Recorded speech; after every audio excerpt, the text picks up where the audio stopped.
우리 함께 인사 나눌까요? 주님의 이름으로 사랑하고 축복합니다 하고, 주님의 이름으로 사랑하고 축복합니다.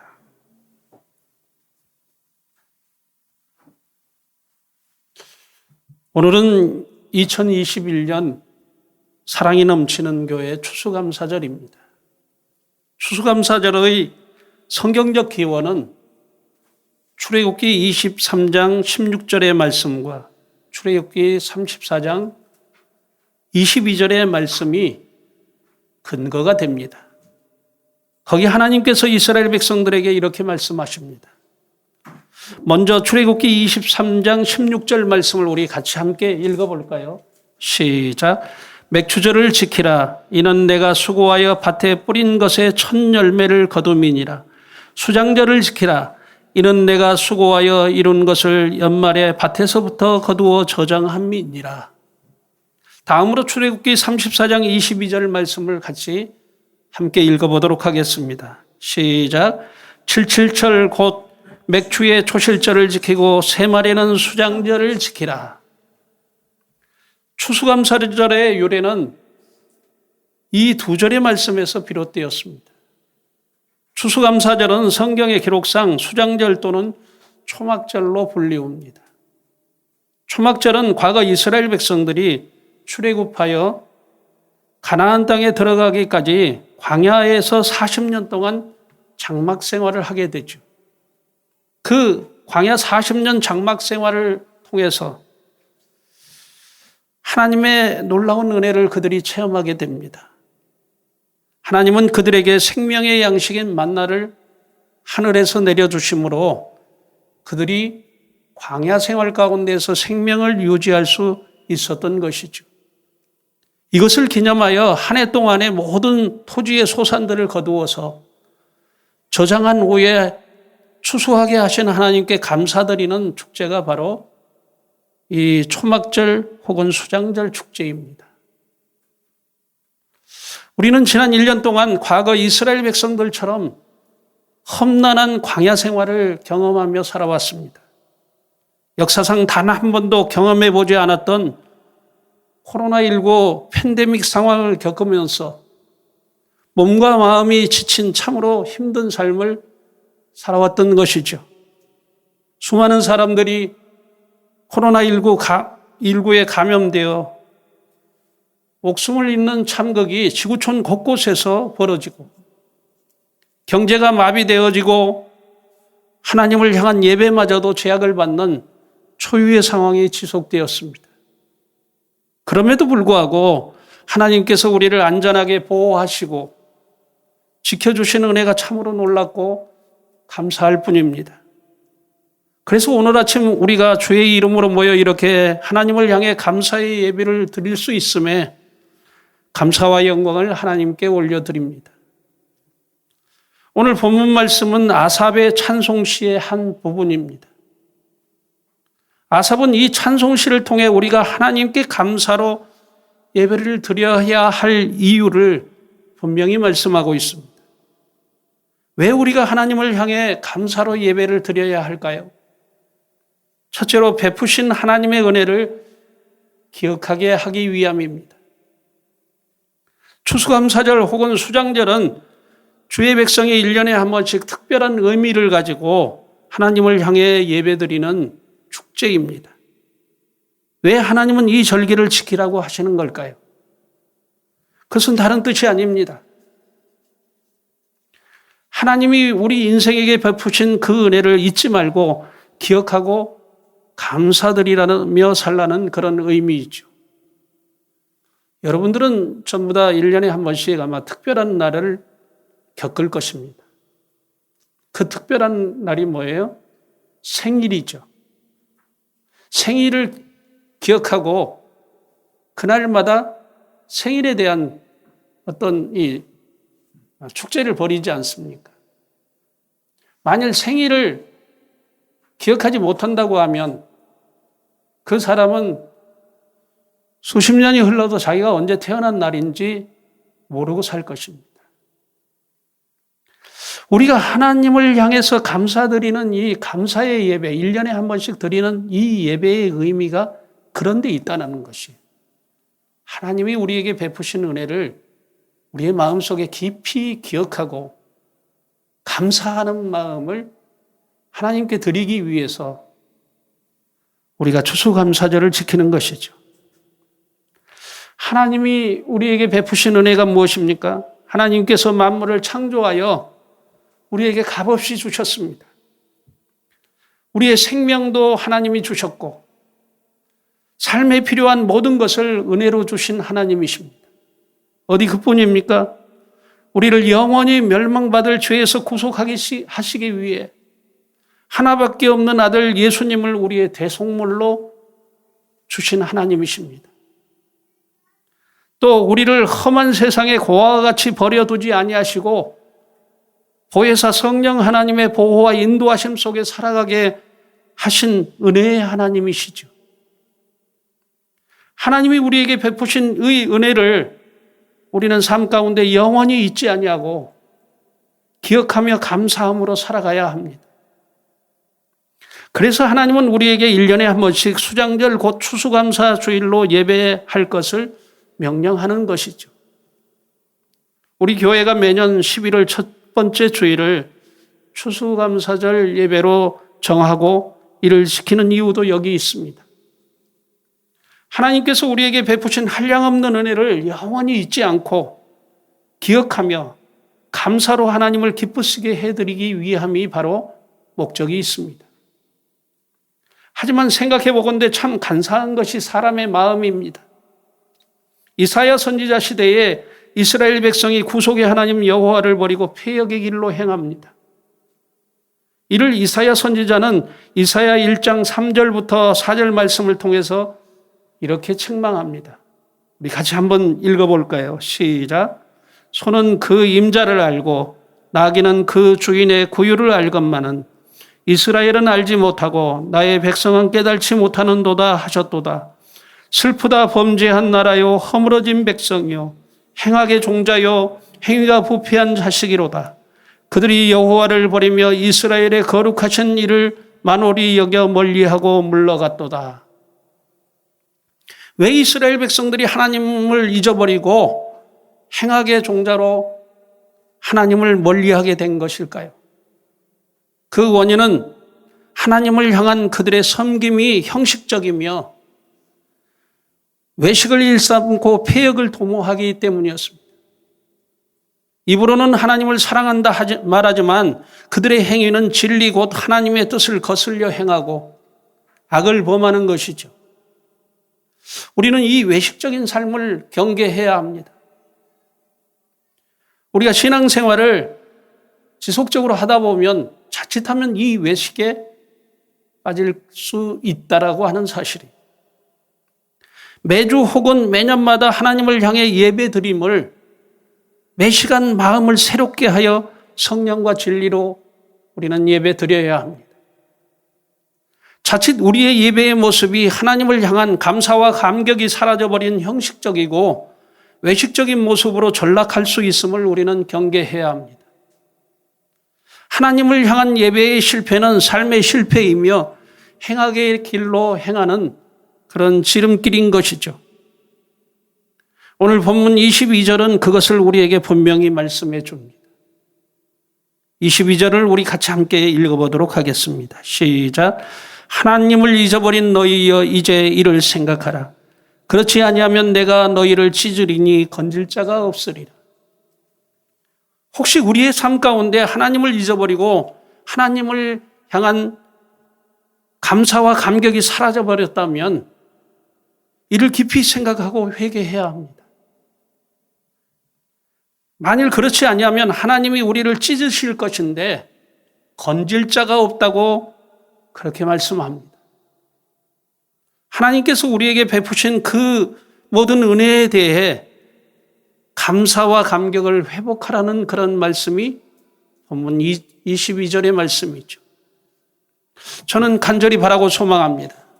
우리 사랑이 넘치는 교회 성도들은 하나님께서 우리에게 베푸신 모든 은혜를 잊지 아니하고 항상 그 은혜에 감사, 감격하며 하나님을 향해 예배드리는 성도들이 되시기를 예수님의 이름으로 축복합니다. 왜 우리가 하나님을 향해 감사로 예배 드려야 할까요? 둘째로는 하나님을 영화롭게 해드리는 것이어서 그렇습니다. 본문 23절을 보면 이렇게 말씀합니다. 우리 같이 함께 읽어보도록 하겠습니다. 시작. 감사로 제사를 드리는 자가 나를 영화롭게 하나니 그의 행위를 옳게 하는 자에게 내가 하나님의 구원을 보이리라. 무슨 말씀입니까? 감사의 마음을 가지고 하나님을 향해 예배 드리는 자는 하나님을 영화롭게 한다는 말씀입니다. 영화롭게는 히브리어로 카보드로 이렇게 기록되어졌는데 그 뜻은 영광 또는 존귀라는 뜻입니다. 그런 의미에서 볼 때 감사의 마음을 가지고 하나님을 향해 예배드리는 자는 하나님께 영광이 되며 하나님을 존귀케 하는 자라는 말씀입니다. 그러므로 우리가 하나님을 향해 감사함으로 예배드려야 합니다. 소요리 문답집 제1문답에 이렇게 명시되어 있습니다. 인생의 제일의 목적은 하나님을 영화롭게 하는 것이다. 그런 뜻에서 감사의 예배는 인생의 목적을 실현하게 되는 것이죠.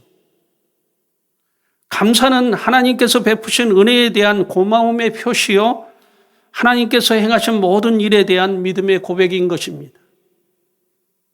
감사는 은혜 받은 성도들이 그 은혜에 보답하는 올바른 태도요, 구원받은 성도가 드려야 할 마땅할 예배이죠. 그래서 사도 바울은 데살로니가전서 5장 18절 말씀을 통해서 우리에게 이렇게 권고합니다. 같이 함께 읽어보도록 할까요? 시작. 범사에 감사하라. 이는 그리스도 예수 안에서 너희를 향하신 하나님의 뜻이니라. 여러분 모두가 감사함으로 하나님을 향해 예배드리는 자들이 되셔서 하나님을 영화롭게 해드리는 성도들이 되시기를 예수님의 이름으로 축복합니다. 왜 우리가 하나님을 향해서 감사로 예배드려야 할까요? 셋째로 우리에게 구원의 은혜를 베푸신 하나님이시기에 그렇습니다. 죄인된 인간의 최고의 가치는 뭘까요? 많은 사람이 물질 우상에 사로잡혀 돈과 부귀 영화가 인생의 최고의 가치인 양 착각하고 그것을 얻기 위해서 몰두하는 것을 우리는 보게 됩니다. 하지만 그것은 자칫 멸망의 지름길은 될 수 있어도 죄인된 인간의 최고의 가치는 될 수 없습니다. 그렇다면 죄인된 인간의 최고의 가치는 뭘까요? 그것은 다름 아닌 하나님의 구원의 은혜입니다. 생각해 보세요. 저와 여러분 모두가 주님의 은혜 가운데 믿음으로 구원받기 전에는 영원히 지옥의 형벌을 받아야 마땅할 죄인들이었습니다. 그런데 우리 하나님께서 우리를 사랑하심으로 불쌍히 여기셔서 당신의 아들이신 예수님을 우리의 대속물로 주신 하나님이십니다. 다시 말해서 우리의 죄를 용서해 주시기 위해서 죄 없으신 예수님을 우리의 죄값을 대신 지불하셨다는 말씀이죠. 예수님이 우리의 죄값을 대신 지불해 주시기 위해서 그가 십자가에 못 박혀 피를 흘리신 것입니다. 그 은혜로 우리가 죄사함을 받고 영생 곧 구원을 얻게 된 것입니다. 러시아의 대문호인 도스토예프스키의 과거의 삶은 항상 음산한 분위기를 좋아했고 질투심이 강했다고 합니다. 그는 광신적인 도박가요, 간질병 환자요, 변태 성욕자이기도 했습니다. 그의 과거의 삶이 그렇다는 말씀입니다. 그런 그가 전혀 새로운 사람으로 거듭나 러시아의 대문호가 될 수 있었던 때에 대한 이야기가 전해집니다. 그는 사형수로서 사형집행장에서 극적으로 사형집행이 중지되므로 생명을 유지할 수 있었던 장본인입니다. 그의 죄목은 반정부적인 선전용 비밀 인쇄소를 차리는 데 협력했다는 것이었습니다. 당시 출판이 금지되었던 벨렌스키의 고골리에게 보내는 편지를 모임석상에서 낭독했다는 것이 그의 죄목입니다. 그래서 도스토예프스키를 포함한 20명의 회원 전원이 사형 선고를 받게 되고 마침내 그들은 8개월 동안 감옥에 갇혀 지내게 됩니다. 그리고 그해 12월 22일 교도소에 마련된 사형집행장에 끌려나가 단두대에 올라가서 사형집행이 막 진행되려 하는 순간입니다. 그런데 그 절박한 순간에 러시아 황제로부터 극적인 사형집행 중지 명령이 떨어집니다. 다행히 그에게 사형집행은 중지되었으나 도스토예프스키는 발에 족쇄가 채워진 채 시베리아 강제수용소로 끌려갑니다. 그리고 4년의 징역, 수용소 생활과 4년의 시베리아 파견부대에서 병역 의무를 할 것을 언도받고 시베리아로 떠나게 되는 것이죠. 먼 길을 떠나는 일행에게 죄수들의 아내들은 오로지 신약 성경책 한 권을 그들에게 선물했다고 합니다. 당시 죄수들에게 공식적으로 허용된 유일한 책은 성경책이 전부였었어요. 그런데 도스토예프스키는 평생 동안 이 책을 소중히 간직하고 있다가 죽음 직전 머리맡을 지키고 있던 그의 아내인 안나에게 그 성경책의 한 구절을 읽어달라고 부탁했다고 합니다. 그 성경 구절이 마태복음 3장 2절의 말씀입니다. 여러분 다 아시는 말씀의 내용입니다. 회개하라, 천국이 가까웠느니라. 그리고 그는 자신의 성경책을 그의 아들에게 유산으로 물려주며 60세의 짧은 생애를 마쳤다는 이야기가 전해집니다. 그는 사형수로서 사형집행장에서 극적으로 사형집행이 중지되는 그런 상황을 겪었고 지옥 같은 수용소에서 인간의 밑바닥을 보고 체험하며 참 인간이 어떤 존재인가를 깨닫게 됩니다. 4년의 강제 수용소의 생활은 참으로 험하고 지옥처럼 고통스러운 생활이었다고 그는 고백합니다. 먼지와 벼룩, 악취와 혼란, 낙인, 매질, 원망과 분노, 족쇄를 차고 사는 그런 비참한 생활이었죠. 그는 그러한 비참한 세월 속에서 겪은 체험을 쏟아부어 한 편의 책을 쓰게 되는데 그 책의 제목이 바로 죽음의 집의 기록이라는 그런 책입니다. 도스토예프스키는 감옥 생활을 하면서 중요한 사실을 깨닫게 됩니다. 그동안 사회에서 말하는 선과 악은 배타적인 것이 아니며 인간의 법과 일반적으로 받아들여지는 도덕률이 얼마나 모순된 것인가를 깊이 깨닫게 됩니다. 다시 말해서 그는 인간의 이중성을 깊이 깨닫게 된 것이죠. 그리고 그는 그에 대해서 이렇게 결론을 내립니다. 이중성이란 단순히 인간의 위선이 아니라 성숙한 인간 속에 있는 하나의 본질적인 요소다. 그것은 삶 자체의 한 부분이기도 하다. 인간의 감정 속에는 그 감정과 반대되는 씨앗을 갖고 있다. 사랑에는 증오가, 쾌락에는 고통이, 겸손에는 자만이 동시에 존재하는 것이다 라고 결론을 내립니다. 그는 이와 같은 깊은 인간 이해를 통해서 그의 대표적인 소설 죄와 벌 그리고 까마라조프의 형제들을 저술하여서 정말 러시아의 대문호가 되어지죠.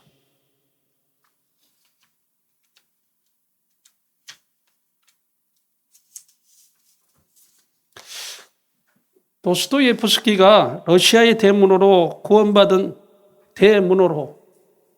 구원받은 하나님의 자녀로 거듭난 계기가 뭘까요?